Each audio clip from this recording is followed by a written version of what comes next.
My wife said, I don't have to cook, clean, or even sleep with you. So I showed her what life looks like when she was no longer my priority.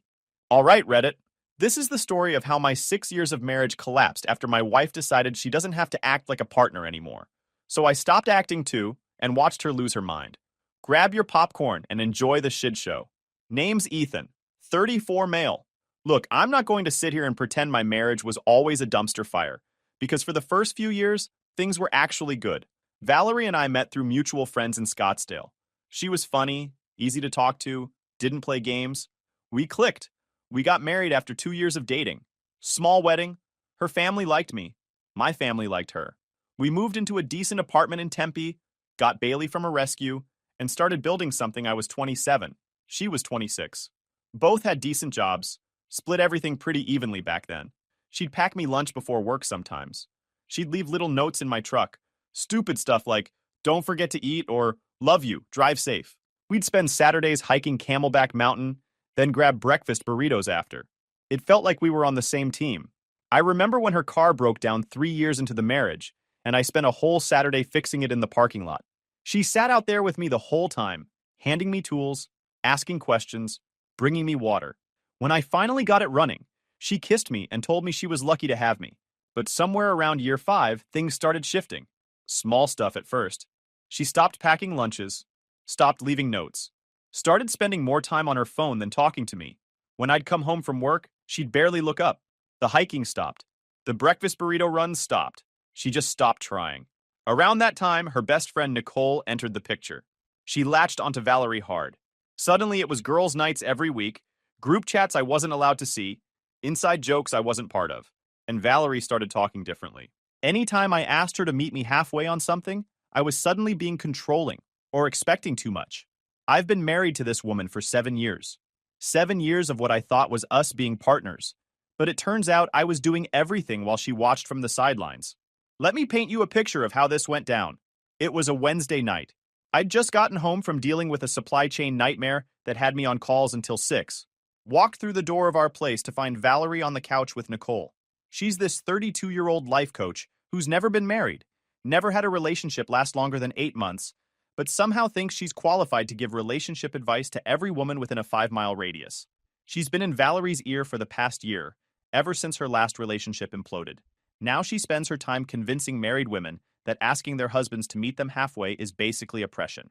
I should have seen the red flags when Valerie started parroting Nicole's talking points about emotional labor and not being someone's mother. I walked in and set down my bag. The kitchen was a wreck. Dishes piled in the sink from who knows how many days. The trash can was overflowing. There was a weird smell coming from somewhere that I didn't want to investigate. They barely glanced at me, just kept scrolling through their phones, laughing at something. Hey, I said, setting down my bag. Long day place is kind of a mess. You feeling okay? Valerie sighed. I'm fine, she said, not looking up. Just been busy. Busy apparently meant posting on social media 6 times that day and having Nicole over for 3 hours. But sure, too busy to run the dishwasher. I opened the fridge to find absolutely nothing I could make for dinner. The groceries I'd bought 4 days ago were gone. Just condiments and some yogurt that expired last week. Did you eat already? I asked. We ordered sushi, she said. There might be leftovers. There weren't. I stood there looking at the empty fridge, the disaster zone of a kitchen, and my wife who couldn't be bothered to acknowledge I existed. Something in my chest tightened up. You know, it'd be nice if you at least saved me some food. Or gave me a heads up you were ordering. Nicole jumped in before Valerie could respond. Oh my God, she's not your personal chef. She doesn't have to feed you. I looked at Nicole, then at Valerie, waiting for her to say something, anything. To tell her friend that no, actually, giving your husband a heads up about dinner plans is just basic consideration. She didn't. Right, I said slowly. I'll just order something then. You do that, Valerie said, and Nicole laughed. I ordered a burger and ate it in the bedroom, which had become my routine lately. Give them space to talk about whatever they talked about. Usually me based on the way their voices would drop when I walked by. Nicole left around 9. I heard the door close and waited to see if Valerie would come talk to me. Maybe acknowledge that her friend had been rude. Maybe just check in. She went straight to the bathroom and started her nighttime routine. 45 minutes later, she got into bed and turned on her side away from me. So we're not going to talk about that? I said to her back. Talk about what? About your friend being disrespectful in our home. About you not even bothering to check if I'd eaten. She rolled over, and the look on her face wasn't apologetic. It was annoyed. Like I was bothering her with trivial things. You're a grown man, she said. You can feed yourself. That's not the point. Then what is the point? The point is you're my wife. I shouldn't feel like a roommate you tolerate in my own home. She sat up, and I could tell this was about to go somewhere bad. You want to know what I think? I think you expect too much. You want me to cook for you, clean for you, check in on you constantly like you're a child. I want you to act like you care. I don't have to cook, clean, or even sleep with you, she said, each word deliberate. That's not what marriage is about. That's not my job. I have my own life, my own things to worry about. Your needs are your problem. Everything just stopped. I stared at her, waiting for her to take it back, to say she didn't mean it like that. But she didn't. She just stared back at me with this look of defiance, like she'd finally said what she'd been thinking for months and was proud of it. Is that what Nicole told you? I asked quietly. Nicole's right. Women have been conditioned to think they owe men everything. We don't. So you don't think you owe me anything? Nothing at all? Not if it compromises my own happiness? No. I nodded, processing. 7 years. 7 years of me doing the cooking when she didn't feel like it. 7 years of me handling the house maintenance, the bills, the planning, the heavy lifting. 7 years of me trying to build something with someone who apparently thought she was doing me a favor just by being there, told her good to know. She turned her back to me, satisfied that she'd won something. She had no idea what she'd just started. That night, lying there in the dark, I made a decision. If she didn't think she had to act like a partner, then I sure as hell didn't have to act like one either. Matter of fact, I didn't have to do anything. I ran the numbers in my head. Over the past year, I'd cooked maybe 80% of our meals, fixed every broken thing in the apartment, probably a dozen repairs, handled all the dog stuff, feeding, walks, vet appointments, grocery shopping, bill management, keeping the place from falling apart. She'd contributed what exactly? Occasional takeout orders and complaints that I wasn't doing enough. And starting tomorrow, I wasn't going to. I woke up before Valerie next morning and got ready for work like usual. Except this time, I didn't do any of the things I normally did. Didn't start the coffee maker. Didn't let the dog out. Didn't check if she needed anything before I left. Just grabbed my keys and walked out the door at 6:30 a.m., leaving her to figure it out. Around 8:15, my phone buzzed with a text from her asking if I'd let Bailey out that morning. Bailey's our 3-year-old golden retriever that she insisted we get and that I'd been taking care of ever since walking, feeding, vet appointments, all of it. I let the text sit there while I finished my coffee at the office. An hour later, she texted again, asking hello with multiple question marks. I responded with a simple message about being at work and that she was home. She called. I let it ring through to voicemail. The voicemail was her annoyed voice complaining that she'd been trying to reach me and the dog had an accident in the house because I forgot to let him out. Interesting how she didn't have hands to open the back door herself. That afternoon, I stopped at the grocery store and bought exactly 1 week's worth of food for one person. Meal prep containers, chicken breasts, vegetables, rice, all stuff I could cook in single portions. When I got home around 6, Valerie was in the living room looking irritated. The dishes were still in the sink. The trash was still overflowing. Bailey was losing his mind, excited to see someone who acknowledged his existence. "Where were you?" she asked. "Grocery store." I walked past her to the kitchen and started loading my groceries into the fridge. She came in and watched me. "You didn't get anything for me? You said you handle your own needs. I'm handling mine." I could see her processing that, trying to figure out if I was serious. Then she laughed. "You're being petty." "Nope. Just doing what you suggested. Taking care of myself."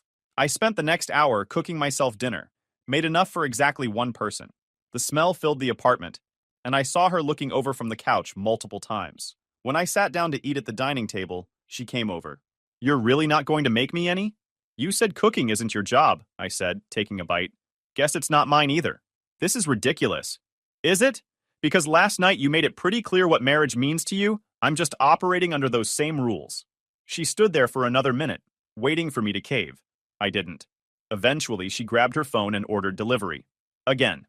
After dinner, I washed my single plate, my single fork, my single pan, left everything else exactly where it was. That night in bed, she tried to initiate something, put her hand on my chest, moved closer. I moved her hand away. "I'm good." "Seriously?" I rolled over. "You said you don't have to sleep with me, works both ways." She didn't say anything else, just turned away. But I could tell she was angry. "Good. The next day, Friday, I came home to find she'd attempted to cook something. The kitchen was somehow even messier than before. There were pots on the stove with burnt remnants in them. The smoke detector had gone off at some point based on the open windows.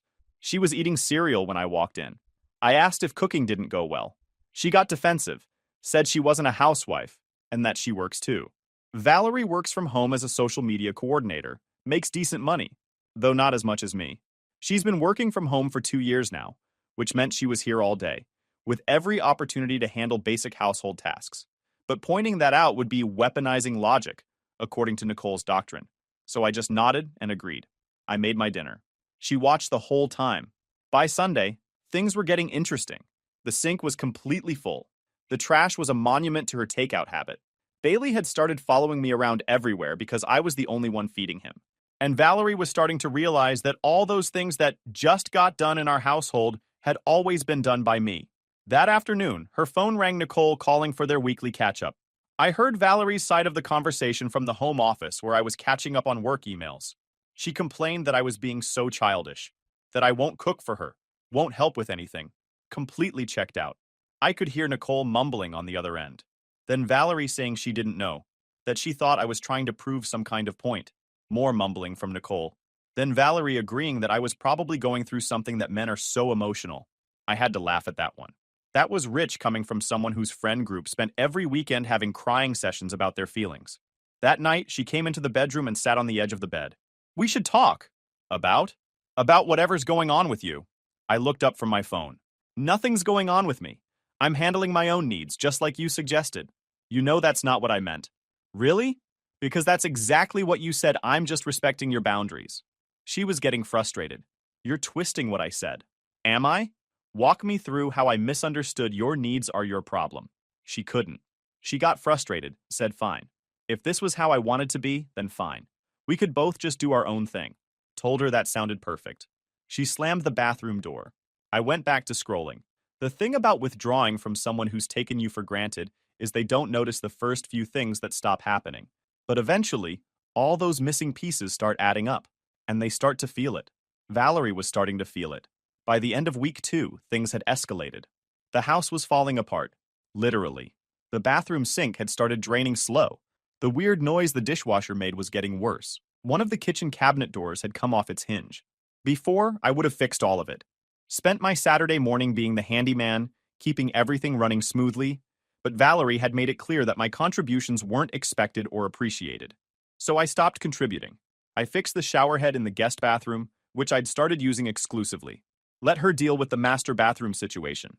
She mentioned it once. The sink is barely draining. Huh, I said, not looking up from my laptop. That sucks. Are you going to fix it? Why would I? Because you always fix things. I did. Past tense. You don't need me to do anything for you. She stared at me like I'd just spoken in another language. You're going to let the apartment fall apart because you're in a bad mood? I'm going to let you handle your own problems. Like you wanted. She called a handyman the next day. Cost her $200 for stuff I could have fixed in 20 minutes. I smiled when I saw the charge on her credit card statement. Oh yeah, about those credit card statements. Wednesday morning, I opened a new checking account, transferred exactly half of our joint savings into it, set up my paycheck to deposit into the new account, left her name on the old joint account with her half of the savings and her own income. Then I called our credit card company and had my name removed as an authorized user from her cards. Set up a new card for myself. I didn't tell her, figured she'd find out organically. She found out Friday when her card got declined at Target. The phone call came through while I was in a meeting. 6 missed calls. 12 texts asking what I did, why her card was declining, telling me to call her right now, accusing me of financial abuse.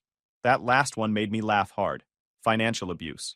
From the woman who'd been coasting on my income, paying for 70% of our expenses while spending her money on girls' trips and designer bags. I called her back during lunch. What the hell did you do? She answered. I separated our finances. You what? We both have our own money now. Your income goes to your account, mine goes to mine. The joint account has your half of savings. Mine's in a different account. You can't just do that? I can, actually. And I did. Don't worry. I still paid my half of this month's rent. You'll need to handle your half. Silence. Then, my half? Yeah. Rent's $2,400. Your half is $1,200. I sent you a Venmo request. Are you insane? Nope. Just treating this like what you wanted. A roommate situation. Roommates split bills. We're married. Right. But you made it clear marriage doesn't mean you have to contribute to my well-being. So it doesn't mean I have to contribute to yours either. I could hear her breathing hard on the other end. You're such a jerk. And you're learning what equality actually looks like. I hung up. That evening was tense. She was waiting for me when I got home, arms crossed, ready for a fight. We need to fix this right now. Fix what? I was genuinely curious which part she wanted to address. All of it. You're acting crazy.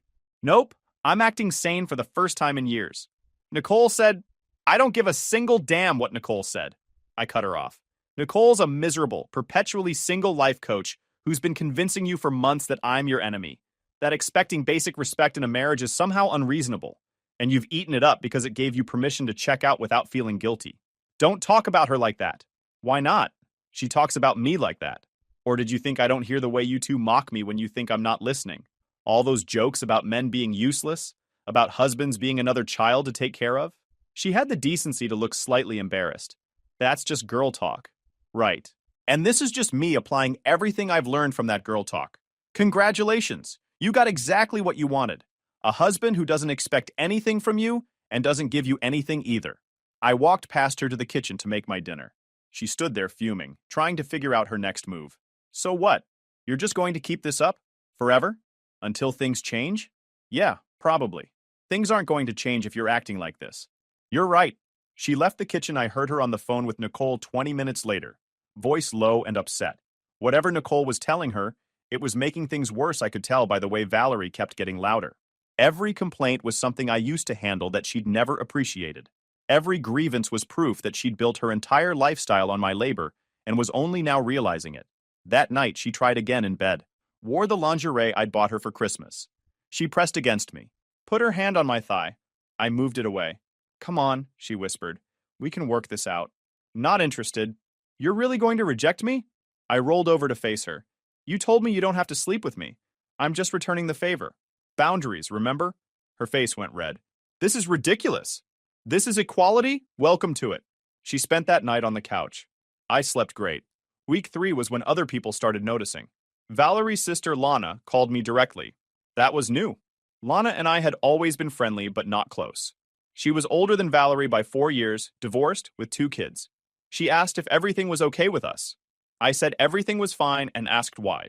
She hesitated, then said Valerie seemed stressed and had mentioned we were having some issues. I asked what kind of issues. Lana said Valerie told her I was being difficult. Not helping around the house, not communicating. I laughed. Couldn't help it. Told her that was one way to describe it. Lana asked what my side was. I explained that her sister told me she doesn't have to cook, clean, or sleep with me, so I stopped doing those things for her too. She was discovering that all the stuff that just happened in our marriage was actually me making it happen. There was silence on the other end. Then Lana said Valerie actually said that. I confirmed word for word. Lana sighed and said Nicole's name. I agreed with a yep. She told me that woman is toxic, that she'd been telling Valerie for months to stop listening to her. I asked what I was going to do. We talked for a few more minutes. Lana was sympathetic but didn't push, just said if I needed anything to let her know. It was the most support I'd gotten from anyone in Valerie's circle. That weekend, we had plans to go to a birthday party for one of Valerie's co-workers. I'd committed to it months ago before everything went sideways. I debated canceling, but decided it would be more interesting to go. See how Valerie handled explaining our dynamic to other people. The party was at some rooftop bar. We arrived separately. I'd told Valerie I had errands to run. When I showed up, Valerie was already holding court with her work friends and Nicole. Of course, Nicole was there. She'd probably sensed there was drama to feed on. I grabbed a drink and hung back, talking to a couple of the guys from Valerie's office I'd met before normal conversation about sports, work, the usual. Then I noticed Valerie watching me. In a, why isn't he over here paying attention to me way? Tough luck, sweetheart. Those days were over. Nicole came over at one point. Bold move.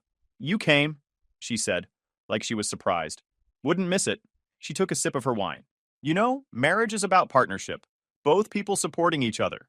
I nearly choked on my drink. You've been telling Valerie for months that she doesn't owe me anything, that expecting your wife to contribute to the relationship is oppressive.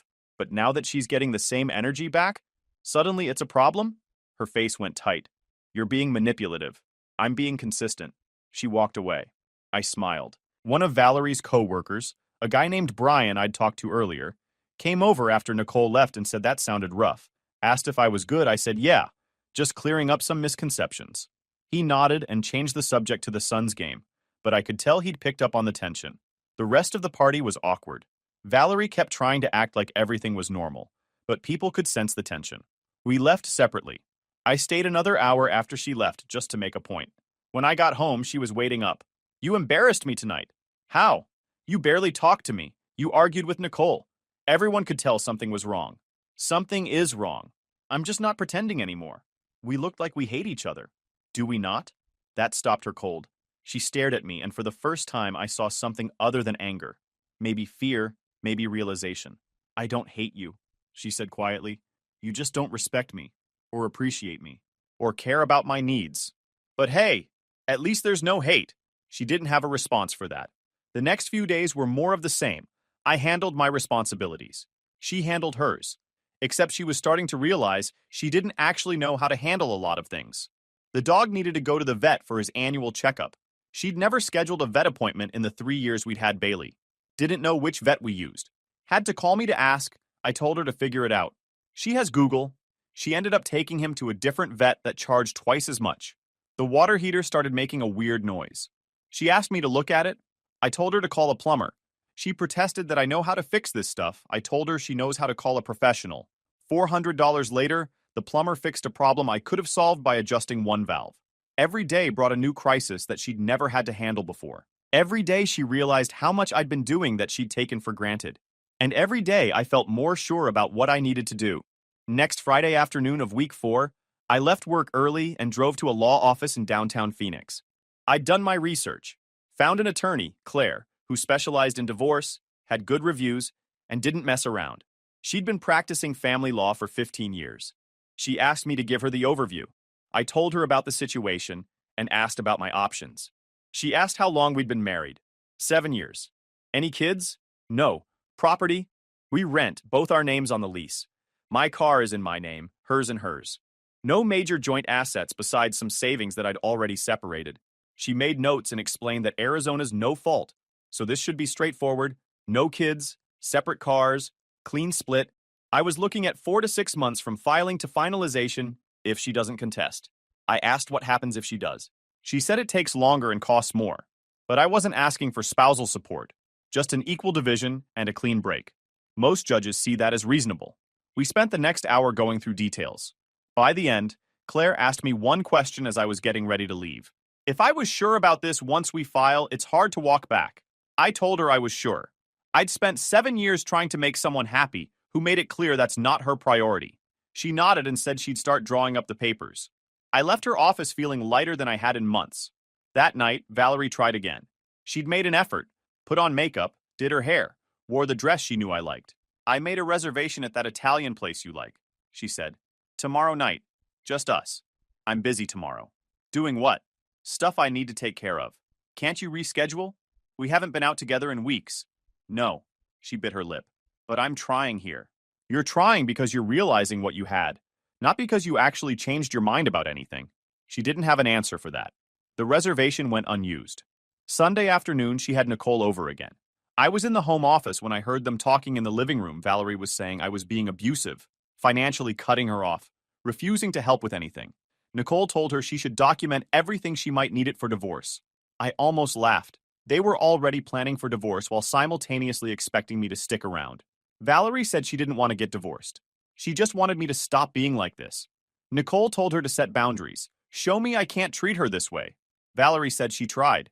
Nicole responded that maybe she's better off without me. That's when I'd heard enough. I walked out of the office and into the living room. They both looked up, startled. Nicole, I said calmly. Get out. Excuse me? You heard me. Get out of my home. Valerie stood up. You can't just kick her out. Actually, I can. Nicole gathered her stuff, shooting me dirty looks. Valerie, call me later. Don't bother, I said. Because if I see you here again, we're going to have a real problem. She left. Valerie turned on me. What is wrong with you? She's my friend. She's poison. And you can't even see it because you're too busy playing victim to realize you're the one who destroyed this marriage. I destroyed it? You're the one who... Who what? Who stopped doing everything for someone who told me she doesn't have to do anything for me? Yeah, I did that. She was crying now. I didn't mean it the way it came out. I was just frustrated. You meant exactly what you said, and now you're dealing with the consequences. I went back to the office and closed the door. The next day, Claire called. The papers were ready. Tuesday evening, I came home with an envelope. Valerie was in the kitchen attempting to cook something. The smoke detector went off twice while I was standing there. We need to talk, I said. She turned off the stove and turned around. Okay. I handed her the envelope. What's this? She opened it. I watched her face as she pulled out the papers and started reading. All the color left her face within the first few lines. You're filing for divorce? Filed. Past tense. You'll be served officially tomorrow, but I wanted to give you a heads up. She stared at the papers like they were written in another language. You can't be serious. I am. It's no fault. Clean split. You keep your stuff, I keep mine. We go our separate ways. Over what? A fight? You're going to throw away 7 years over one fight? Over you showing me exactly how you feel about this marriage, and then doubling down on it for a month straight. The tears started. I didn't think you'd actually do this. I didn't say anything. We can fix this. I'll change. I'll do better. No, I'm not doing this cycle anymore. She was full on sobbing now.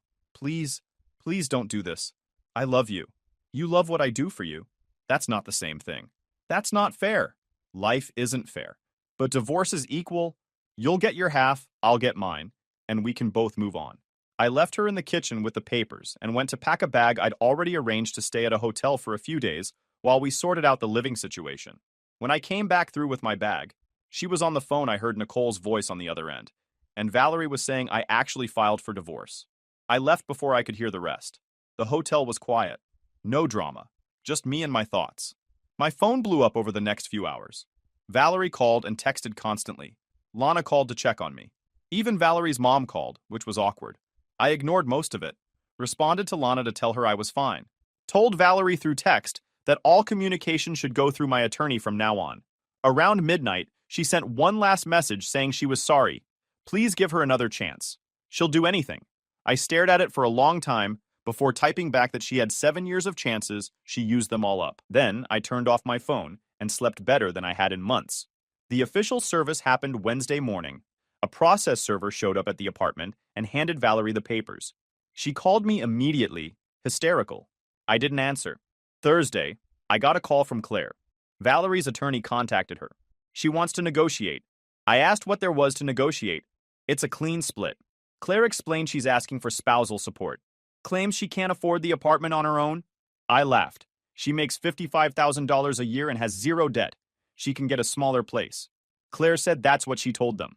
They're going to push back, but we have a strong case. Her income is sufficient. We've only been married 7 years, and Arizona law doesn't favor long-term support in situations like this. Friday evening, I stopped by the apartment to get more of my stuff I'd timed it for when I knew Valerie would be at her sister's place. But when I opened the door, I heard voices. Valerie was there, and so was Nicole. They were in the middle of what looked like a serious argument. I caught the tail end of it as I walked in. Nicole was telling Valerie I wasn't worth this much stress, that she's better off. Once this is over, they can find her someone who actually appreciates her. Then Valerie's voice got sharp. Asked Nicole about appreciation. Said I did everything for her. Everything. And Nicole convinced her it wasn't enough. Convinced her she deserved better, when she already had someone who actually cared. Nicole protested that I was controlling her, making her dependent on me. Valerie shot back that I was taking care of her, and she was too busy listening to Nicole complain about men to see what she actually had. They noticed me then. Nicole looked embarrassed. Valerie looked wrecked. I said I'd come back later and turned to leave. Valerie's voice stopped me, asked me to wait. I paused at the door. Nicole gathered her purse and left, shooting me one last glare on her way out. Valerie stood there, makeup smeared, eyes swollen, asked if we could talk. I told her we really shouldn't. She should be going through her attorney. She asked for just 5 minutes. Against my better judgment, I stayed. But I didn't sit down, just stood by the door. I've been thinking about what you said, she started. You were right, about all of it. I got so caught up in what Nicole was saying that I completely lost sight of what I actually had. I didn't respond, just let her keep going. I know I can't undo what I said. I can't take back the way I treated you, but I'm asking for another chance. A real one. No Nicole, no excuses, just me trying to actually be your wife. Why now? I asked. Because I didn't realize what I was losing. I thought you'd always be there, that I could treat you however, and you'd just stay. Yeah, that was your mistake. She took a step closer. I'm so sorry. If you give me another chance, I'll spend every day proving I can be better.